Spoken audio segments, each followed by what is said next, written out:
Haryana H9 PM news channel में आप सबका स्वागत है। आइए आपको कराते हैं खबरों। खरखुदा के जाने माने समाज सेवी हीरालाल को आगामी नगरपालिका चेयरमैन के चुनाव में अपना कीमती वोट देकर सफल बनाएं। इनका उद्देश्य खरखुदा शहर का चहुमुखी विकास करना और अवैध कॉलोनियों को पक्का करना। नगरपालिका पार्षद रहा तब भी मैंने अपने वार्ड के अंदर बहुत सारे काम कराए हैं और आगे मैं कोशिश करूंगा कि पूरे खरखौदा में ज़्यादा से ज़्यादा काम हो और खरखौदा का विकास ज़्यादा से ज़्यादा हो सके। खरखौदा से सोनीपत जाते समय जरोठी टोल प्लाजा जैसे ही क्रॉस करते हैं वहाँ पर जो यातायात की स्थिति है वो ठीक नहीं है। इसकी शिकायत लगातार एसडीएम साहब को मिल रही थी और जिन्होंने अब इस बारे में एक्शन लेना शुरू कर दिया है और साथ ही NHAI के अधिकारियों को भी निर्देश दिए हैं कि वहाँ पर व्यापक साइन बोर्ड लगाए जाएं और जो सर्विस लेन है वो सर्विस लेन खरखौदा से जो व्हीकल जाते हैं सोनीपत की तरफ और जो रोहट गांव से पहले जिन्होंने जाना है उनके लिए सर्विस लेन है। किसी को खेत में जाना है, किसी को सरकारी स्कूल जाना है या फिर ककरोई जाने का भी रास्ता है, वहाँ से बदाना जाने का भी रास्ता है, तो उनके लिए सर्विस लाइन है। लेकिन बाकी जो व्हीकल हैं उनके लिए ये सर्विस लाइन नहीं है। वो NH 334 का प्रयोग करें और जो रोहट से जो फतेहपुर जाने वाला रास्ता है उसका प्रयोग करते हुए वो सोनीपत आए जाएं। इसके अलावा जो वाहन ऐसा नहीं कर रहे हैं, रूल तोड़ रहे हैं, उनके खिलाफ़ अब कानूनी कार्रवाई की जाएगी, उनके चालान किए जाएंगे। अगर वो फिर भी नहीं अपनी हरकतों से बाज आएंगे तो उनके वाहनों को इम्पाउंड भी किया जाएगा, क्योंकि जो सोनीपत से व्हीकल आते हैं वो रोंग साइड आ जाते हैं। रोंग साइड आने के कारण कई बार सरकारी रोडवेज़ और प्राइवेट जो बसें हैं वो कवाड़ी मंडोरा जाने वाले यात्रियों को दूसरी तरफ उतार देती हैं। उनको मजबूरन लाइन क्रॉस करके दोनों NH की जो दो लाइन हैं 4 लेन उसको क्रॉस करना पड़ता है, जिससे एक्सीडेंट का खतरा बन जाता है। जबकि अगर वो सही मार्ग से आएँ तो वो प्रॉपर कवाड़ी मोड़ पे उन्हें उतारें ताकि उन्हें रिस्क भी कम हो। और ऐसी स्थिति केवल यही नहीं है, जैसे ही वो सर्विस लाइन के ज़रिए जरोठी टोल के पास आते हैं फिर अपनी लाइन को क्रॉस करते हैं, जिससे NH क्रॉस करना पड़ता है, जिसको कई बार यहाँ सड़क दुर्घटनाएं भी हो चुकी हैं। अब इस मामले को लेकर एसडीएम साहब काफ़ी गंभीर हैं। आइए बात करते हैं एसडीएम साहब से, उनका क्या कहना है।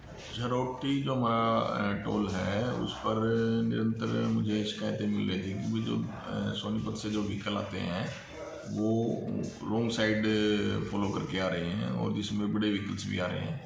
तो इसमें आज मेरा खरखौदा के SHO से भी इसमें डिस्कशन हुआ है।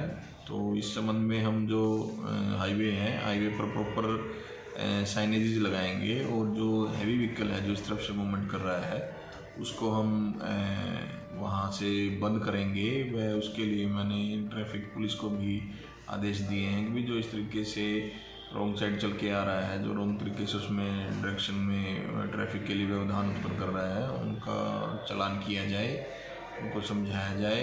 और जहाँ जहाँ इसमें प्रॉपर साइनेज की रिक्वायरमेंट पड़ेगी वो NH से हम डिस्कस करके और उसमें साइनेजेस भी लगवाएंगे। जहाँ स्पीड ब्रेकर की रिक्वायरमेंट है वो भी लगेगा और इसके अंदर अगर कोई फिर भी इस तरीके का लाता है कोई बड़ा व्हीकल तो देन उसको इम्पाउंड कर लिया जाएगा। खरखौदा में नगरपालिका चुनाव के मद्देनज़र आज 11 फरवरी से नामांकन प्रक्रिया शुरू की गई है। नामांकन लिए गए हैं लेकिन कोई भी नामांकन फार्म जमा नहीं हुआ है।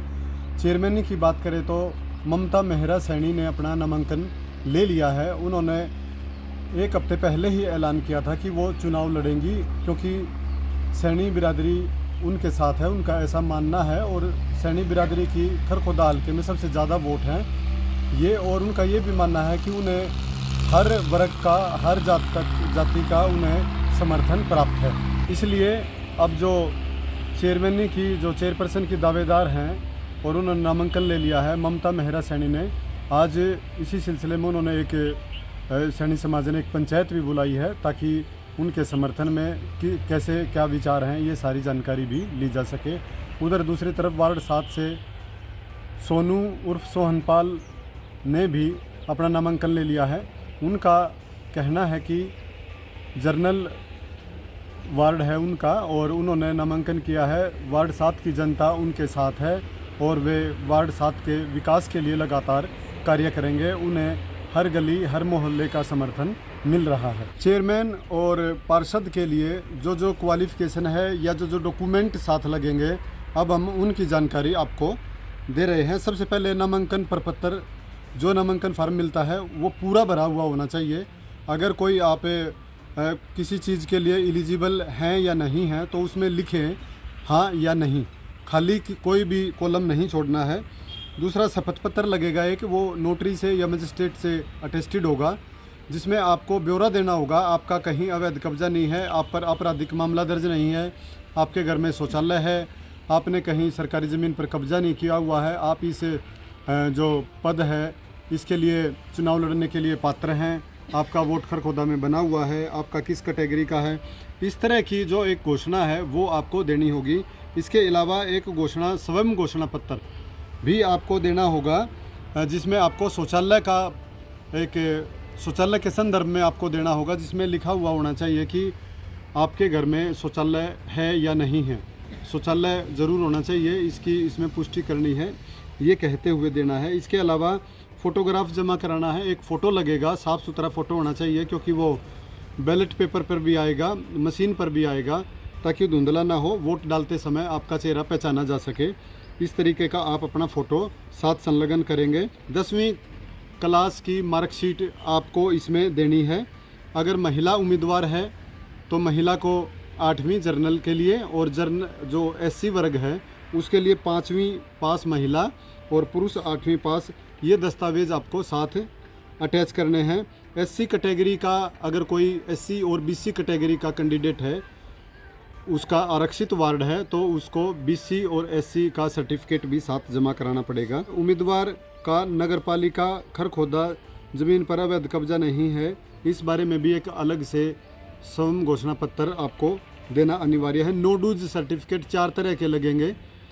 पहला बिजली बिल, दूसरा पानी का बिल, तीसरा प्रॉपर्टी टैक्स का, जिसको चूल्हा टैक्स भी बोलते हैं, चौथा प्राइमरी कृषि सहकारी समिति से कोई ऋण बकाया है या नहीं है, या इसके अलावा किसी बैंक का लोन आदि लिया हुआ है या नहीं लिया हुआ है।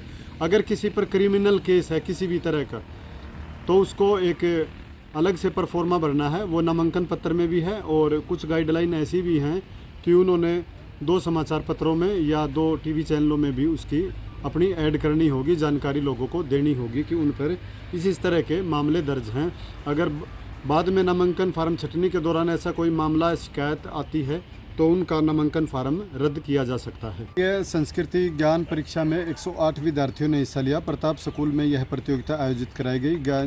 गायत्री शक्तिपीठ शांति कुंज हरिद्वार ने इस परीक्षा का संचालन किया। 5वीं कक्षा से 12वीं तक के विद्यार्थियों ने इस प्रतियोगिता में हिस्सा लिया। 9वीं कक्षा में त्रिशा, सिमरन और सारिका ने शीर्ष स्थान प्राप्त किया। 5वीं कक्षा में ईशान और चैतन्य ने शीर्ष स्थान प्राप्त किया। इसके अलावा शिवानी, भूमिका और साक्षी ने पहला, दूसरा, तीसरा स्थान प्राप्त किया। 11वीं कक्षा में संजना, हिमांशी और वंशिका ने शीर्ष स्थान प्राप्त किया। इस तरह से जो उत्कृष्ट प्रदर्शन करने वाले छात्र छात्राओं को सम्मानित किया गया। गोपालपुर गांव में स्थित दादा खेड़े पर दादा भैया धार्मिक स्थल पर भंडारे व मेले का आयोजन किया गया। धार्मिक अनुष्ठान का आयोजन प्रति माह की 14 को किया जाता है, जिसमें खीर चूरमे का प्रसाद चढ़ाया जाता है। मान्यता है कि दहिया खाप के 40 गांव यहां अनुष्ठान में शामिल होते हैं। डॉक्टर सेठी अमर अस्पताल, a unit of tulip hospital अब आपके शहर खरखुदा में जनरल सर्जन और स्त्री एवं प्रसूति विभाग 1 दिसंबर 2024 से 24 घंटे उपलब्ध रहेंगे। Doctor Prince MBBS MS general surgery, doctor Sumera MBBS MS OBS and gynae, private panel उपलब्ध और ECHS एवं Ayushman Bharat in process. Rohtak road Kharkhoda Sonipat. दूरभाष 0130 29 831 32 895 040 40 64। लगातार खबरों से बनी रहने के लिए चैनल को लाइक, सब्सक्राइब और शेयर जरूर करें। धन्यवाद।